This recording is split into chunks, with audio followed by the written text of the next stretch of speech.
Agusta, one of the most iconic brand names in motorcycling around the world. It's a brand that is recognized for performance and for delivery and for sheer build quality. Now they're back on the market in South Africa thanks to Cayenne World down at Kyalami. They're importing the whole range of MV Agusta bikes. They've asked me to come out and test this brand new one. It's called the Turismo Veloce, which basically means fast touring motorcycle. At the heart of the matter is the 800cc triple cylinder motor, tried and tested in other models throughout the range.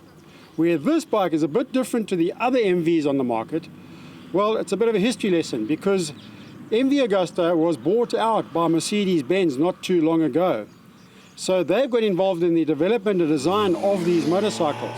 This Turismo Veloce was built in association with the AMG group, which is part of Mercedes-Benz.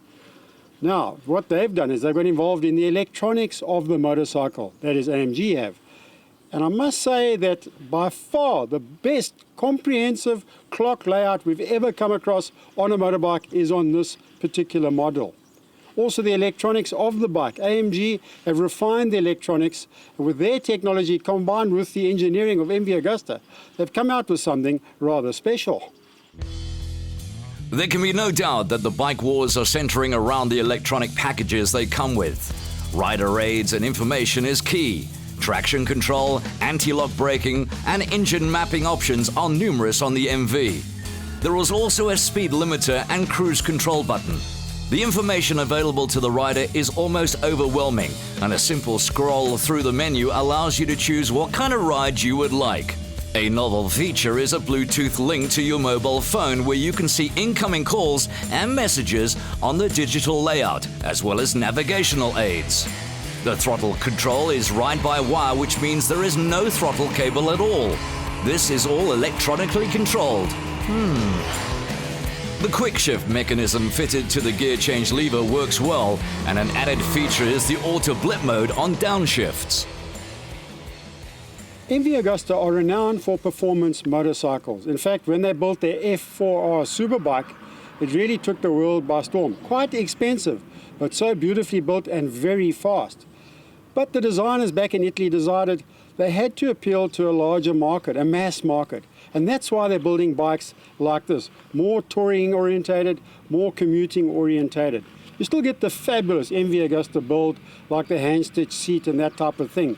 But it's a bike that is much more user-friendly than the average superbike. And let's face it, riding around the streets on a superbike can be a bit of a pain. Something like this, well, it's a whole different story, of course. As we continue our ride, a chance to experiment with different engine mapping modes, as well as the ABS and traction control settings. Accelerating through the gears and prodding the gear lever brings a rewarding noise and response from the 3-cylinder mill.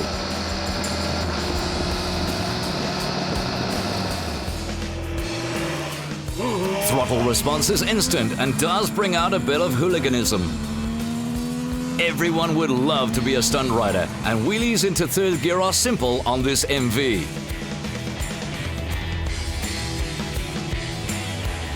The riding position is completely upright and completely comfortable. The windscreen is height adjustable, but the best position is the lowest. With the upright setting, the screen sits right in the rider's eye line. The Marzocchi front suspension is adjustable, but for normal use, the standard settings are fine. Braking is by Brembo, so all the ancillary equipment is sourced from well-known manufacturers. This MV has just completed the running-in period, so the engine and gearbox still need to loosen up somewhat. Finding neutral when at standstill is a bit notchy, but will ease up with more use. The clutch is typically Italian with a noisy clutter on idle which disappears as soon as the clutch is engaged.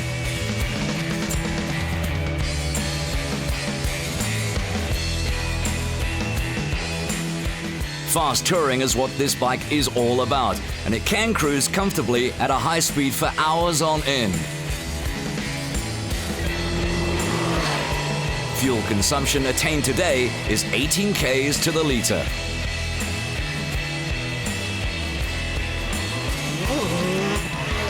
Priced at under 170,000 Rand, this MV is a strong contender in the touring bike market.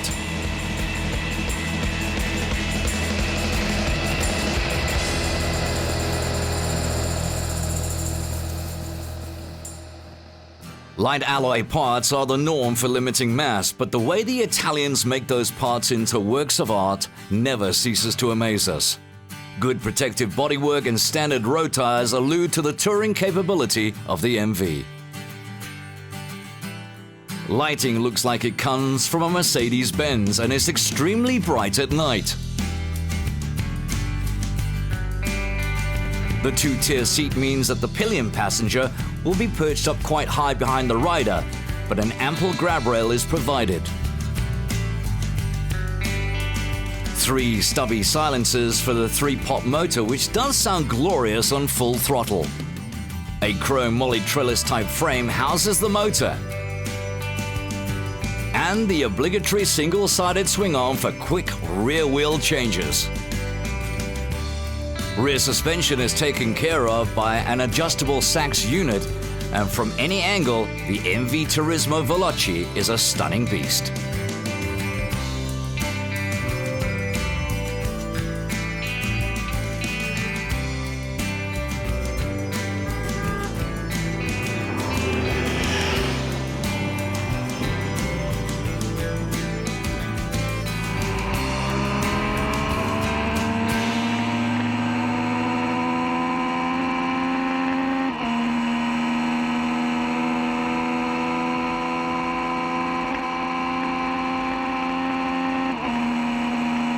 So the Turismo Veloce is about the most advanced in design that you'll get out on the roads at the moment.